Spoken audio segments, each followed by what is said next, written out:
Hello dear students, good morning to all of you. I hope that you seen the last lecture. In the last lecture I explained about the teaching scheme and the syllabus of this subject. So let's start the new unit, unit number 1, that principles of economics and management. Your subject code is 3140709. So let's start the unit number 1, that here unit number 1. In the unit number 1, there are totally 3 parts are considering. First one, there are the introductions of economics. Second part is the theory of demand and supply. And the third part is the elasticity of demand and supply. So in this video lecture, I considering the first part, part number 1, introduction of economics. So let's start it.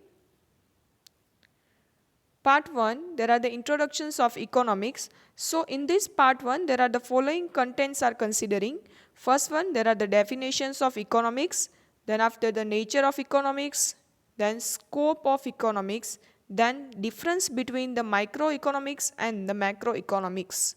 So first one, what is economics and why as an engineer you should learn this economics subject. So first let me tell you that the economics is the considering as the, we can say, necessary as a part of the every human being who are working, or as a engineer, or as a human being, whenever we have to feel that the scarce resources we have and we have to fulfill our wants. So at that time that the economics are considered. So economics is the basic needs. So as an engineer you should learn about it, right?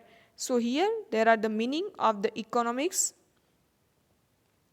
Economics is the study of how individual and the society is make the decision about the way to use the scarce resources to fulfill the wants and needs. As you know that in India there are the day by day there are the populations are increasing and the resources are very scarce. So at that time as an individual, as in society, how can you fulfill your wants from the scarce resources? So this the learning point, is this the study is called the economics, right? So there are the definitions of economics. There are the 4 definitions is given by the different economics. First definition, there are the wealth definition is given by the Adam Smith.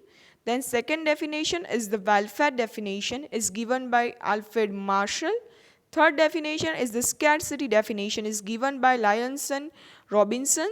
Then fourth definition is the growth definition is given by Paul Samuelson. So you should learn about this one by one. So these are the short questions which can be asked by the GTU examiner, that what are the wealth definition is given by whom, right? Or who have to develop this welfare definition. So you should learn these names of the economist. First one, there are the wealth definition. The father of economics is the Adam Smith. In his book Wealth of the Nation in 1776 defined that economics is the study of wealth. Then the main of the economists regarding the economic is the first stage is the, we can say that the father, or we can say the founder of the economic is the Adam Smith, and he defined that the economics is the study of wealth. Then JBC, J.S. Mill, Walker, B. Price all agreed that the economics is the concern with the wealth. In this definition, wealth is a given the first place and man has a given the second place. They have the one type of ideology, or one type of, we can say, mentality, that first place in the wealth and the second place is the man. So they cannot have any interest to the welfare of the man, welfare of the society. They cannot have any interest. They have only focused on the wealth progression and wealth maximization. Take the example that they can not have the any idea, or they cannot have any responsibility of the society. They can only belongs from the how to increase their profit, how to increase their we can say that wealth maximization, how they develop their factories and industries, right? So there are the criticisms are considered for the wealth definition. First criticism is the Walrus in his book is the element of the pure economics is the wealth definition as unscientific one. So Walras, who is the economist, he said that the economics is a, we can say that wealth is a very unscientific, because without man we cannot develop the any wealth, right? So man is given the first priority, then after you have to given the second priority to wealth. But Adam Smith is a given first priority to the wealth and second priority is given to the man, right? So it's very unscientific. Then after, Carlyle and Ruskin Drexen is a criticized, it's a dissemble science. They have to given that this is the very unappropriate science, unethical science, and we can say that not have any, we can say illegality and not have any reason regarding this. So it's a criticism. Then after, Carlyle is the, it was the gospel of the mammon and the pig science. Carlyle says that it is a very bad science. Okay, because wealth, only you have to given the wealth as a main priority, then you cannot develop your nation, your society. So it's, he called that it's a one type of animal science. Then after, economics is a criticized as the bread and butter science. They have to only given the priority to wealth. That's why they have to criticize that economics is the bread and butter science. Then after, economics is a science of is, not the wealth. Okay, so there are the various types of criticisms are considering of the wealth definition. Then after, second definition is the welfare definition, and this definition is given by the Professor Alfred Marshall. So let's see. Alfred Marshall, in his book There Are the Principles of Economics Science in 1890, defined that economics is the study of mankind in the ordinary business of the life. So the economics is the one side at the study of wealth, and as on the other side is a more important side is a part of study of man. So Alfred Marshall said that both are important, wealth and the welfare, right? He made the economics is a science of human welfare. He said that the economics is not a study of wealth, economics is a study of only human welfare. Then after, there are the welfare definitions points. So first one, there are the mainly concerned with the study of man in the relation to wealth. So welfare definition is totally focused on the welfare of the people. They cannot focus on the wealth maximization, right? So first topic is that. Then the second one is the first place to man and second place to wealth. In the wealth definition, they have to given the first place to wealth and second place given to man. And in the welfare definition, they have to given first place to man and second place given to the wealth. Then third one, it's study to men not in the isolation but as the member of the social group. They cannot analyze the one person as an individual person. They can consider as a man of society. Then the fourth one is a definition is consider only the material welfare, so is ignore the immaterial welfare. So they have only focus on, we can say, material welfare, means they have to focus on the growth of the man. So that's why they can ignore the skills, and we can say that the development of the any persons, so they can ignore it. Then after. So there are the various criticisms of the welfare definition. As you know that one coin have a two sides. So there are the criticisms are considered. First criticism is the restricted scope of the economics is consider only the material goods. They cannot focus on the immaterial goods.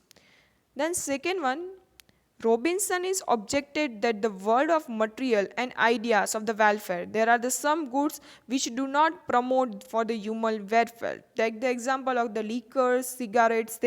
We cannot that promote this type of products because they are the hazardous for the human welfare. Then after, welfare is a subjective, it cannot be measured, right? Because we cannot measure any person's welfare in the kilogram, in the rupees, and we can say we cannot have any standard to measure this type of welfare. So welfare is a subjective, so we cannot measure any person's welfare. Then after, Economics is the neutral between the ends. So no way to concern what is the good and what is the bad. So it's a very neutral.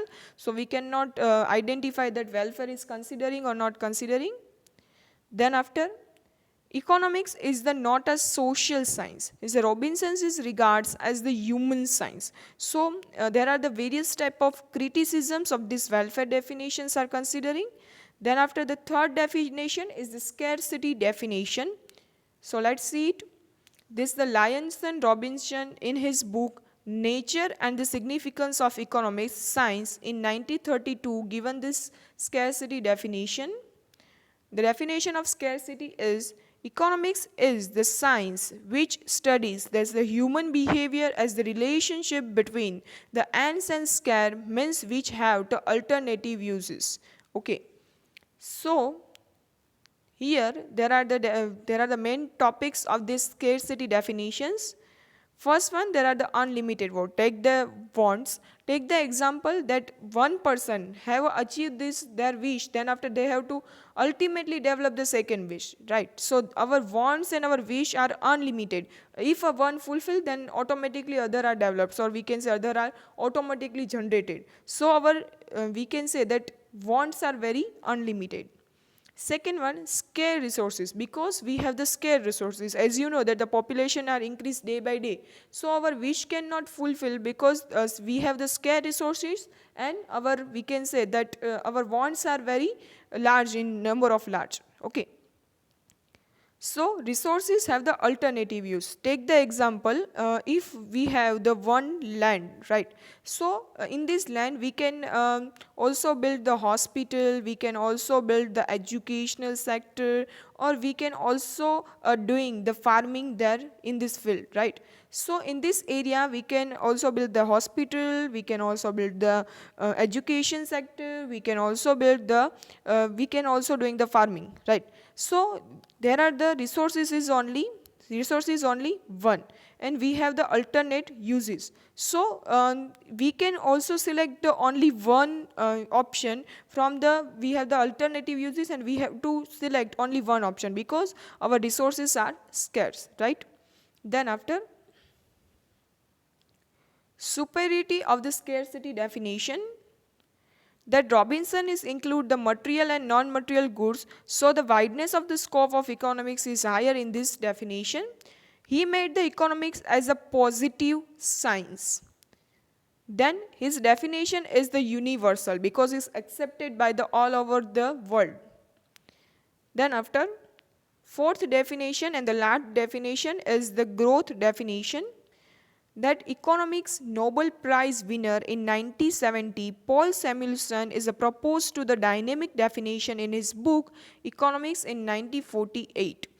He said that economics is the study of how people and society ends up the choosing with or without money to employ the scarce productive resources that could have the alternative use to product the various commodities and distribute them for the consumption now or in the future among the various persons and the groups in the society. So the economic is the analysis of the cost and benefit for the improving the pattern of resources use.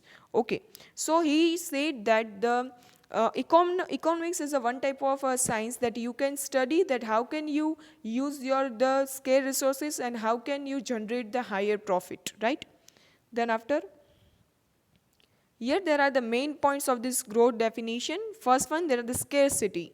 So unlimited wants and the scarcity of the resources, there are the alternative use. As we have discussed in the last slides, we have the one land, so scarce resources, and there are the alternative uses of these resources.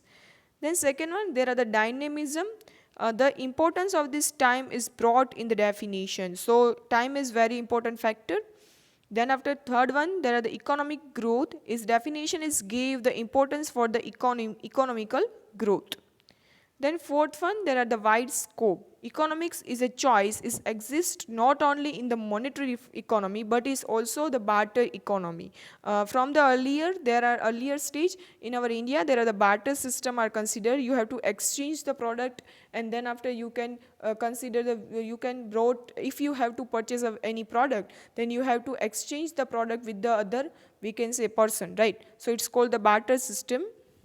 Then after, problem of choice. Definition is explain the problem of choice in the present and future in the dynamic condition, because if the condition is nowadays, there are the condition is different, and there are future time is different, and that's why the condition is different, right? Then after, second point after the definitions, there are the scopes of economics. So first scope is the production. Okay, production is the one type of process from which you can we can say that transfer the goods from the raw material to the finished good. Take the example, you can transfer the cotton from the cloth, right? So this is a production. For the production process, you have to consider this economic subject, because whenever you have to doing this type of production, then how can you get the raw material from where have to you have to brought your raw material. Then after, what are the, we can say that expenses you have to consider whenever you purchasing this type of raw material. So there all are factors are considering in this production scope. Then after, second scope is the distribution. Okay, there are the very important topic that nowadays we can see that the customers are very, we can say that the king of the market. So the need of customers are we can say fulfilled by the marketer, fulfilled by the distributor. If they cannot fulfill this type of needs of the customer, then they cannot survive in the market. So that's why all the necessary goods or all the products which are to be we can say that produced by the producer, then easily available to the customer. So this called the process of the distribution. Thus there are the various type of distribution channel, that the local distribution, multi distribution. Okay, so distribution are also considered as the scope of economics. Then after, third one, there are the exchange. Okay, whenever you purchase any product, any services, at the time you have to doing the exchange of the money, right? So it's a one type of exchange procedures are also considering as the scope of economics. Then after, fourth and the last one is the consumption. Okay, what are the consumption, meaning of consumption?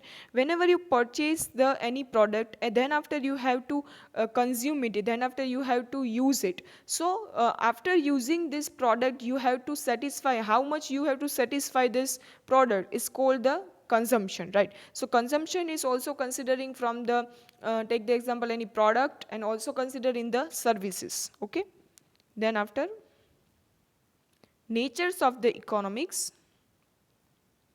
First one, economics is the science and arts.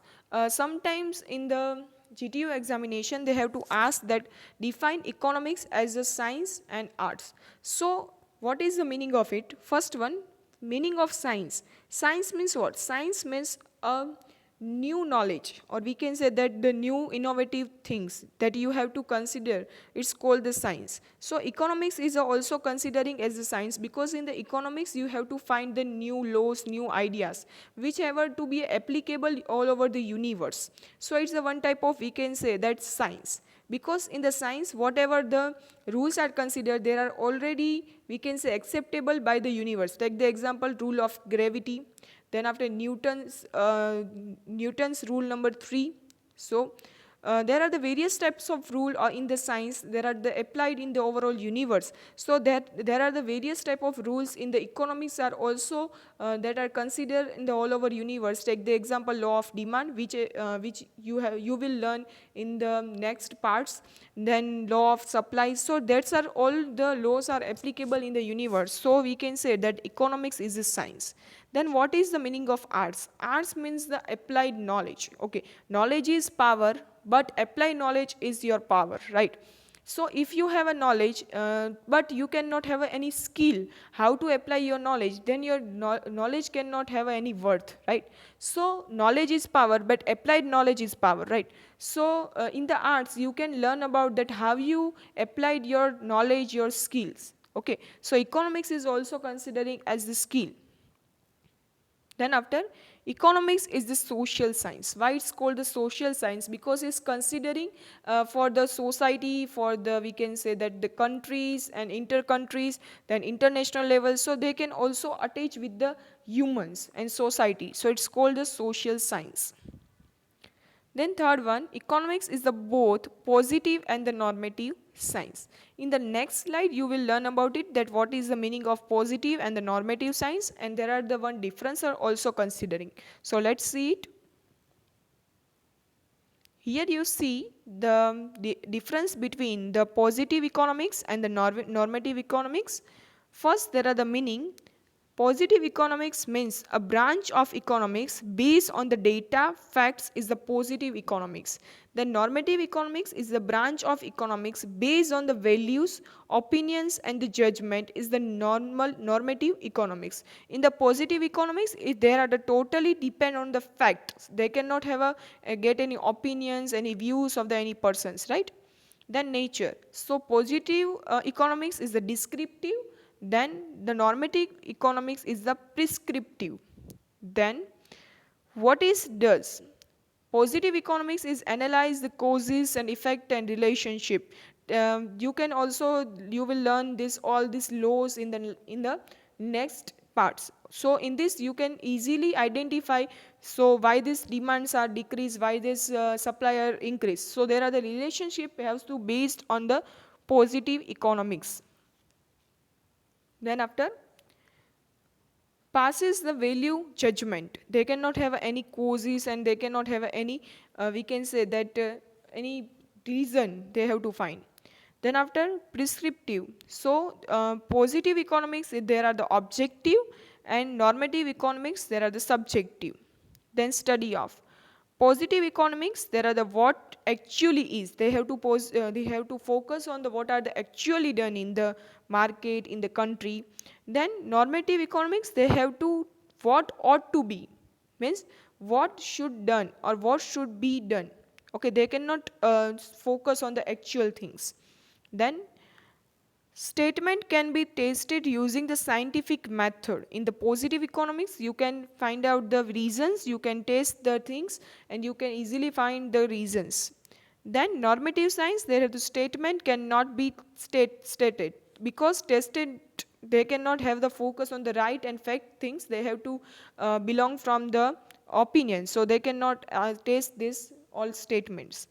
Then economic issues. It clearly describes that economic issues, and normative economics, it's provide the solution for the economic issues is based on the value.